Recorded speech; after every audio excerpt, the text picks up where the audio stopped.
Hey guys, ఎలా ఉన్నారు అందరూ? ఇవాళ నేను చూపించే ఈ రసం పౌడర్ రెసిపీ చాలా చాలా ఈజీగా చేసుకోవచ్చు. అండ్ ఇది ఒక్కటి ఉంటే చాలు, రసం ఈజీగా చేసేసుకోవచ్చు. నేను మోస్ట్లీ ఇదే వాడతాను ఎక్కువ రసం చేసేటప్పుడు. సో ఇది రెడీ చేసుకోవడానికి ఫస్ట్ మనం కందిపప్పు తీసుకోవాలి. ఒక 1.5 టేబుల్ స్పూన్స్ వరకు కందిపప్పు తీసుకొని జస్ట్ దాన్ని డ్రై రోస్ట్ చేసుకోవాలి. అది మంచిగా రోస్ట్ అయిపోయిన తర్వాత దాన్ని ఒక ప్లేట్లోకి తీసుకొని చల్లారేదాకా ఉంచుకోవాలి. అన్నీ ప్లేట్లోకి తీసుకున్న తర్వాత మొత్తం కలిపి గ్రైండ్ చేసుకోవాలి మనం పౌడర్గా. సో తర్వాత ఒక 1 కప్ దాకా ధనియాలు తీసుకుంటున్నాను. ఈ ధనియాలని కూడా కొంచెం డ్రై రోస్ట్ చేయాలి. ఇవి జస్ట్ కొంచెం కలర్ చేంజ్ అయితే చాలు.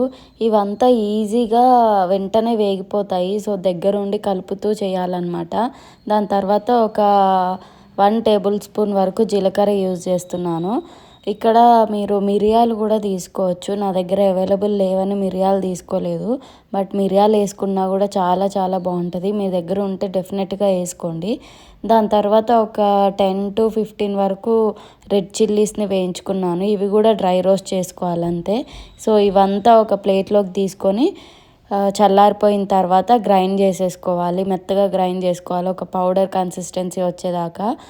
అంతే, ఇంకా రసం పౌడర్ రెడీ అయిపోతుంది. దీన్ని మనం ఒక ఎయిర్ టైట్ కంటైనర్లో పెట్టుకుంటే ఒక 6 months వరకు డెఫినెట్గా ఉంటుంది. సో ఇలాంటి క్విక్ రెసిపీస్ కోసం ఫాలో మై ఛానల్.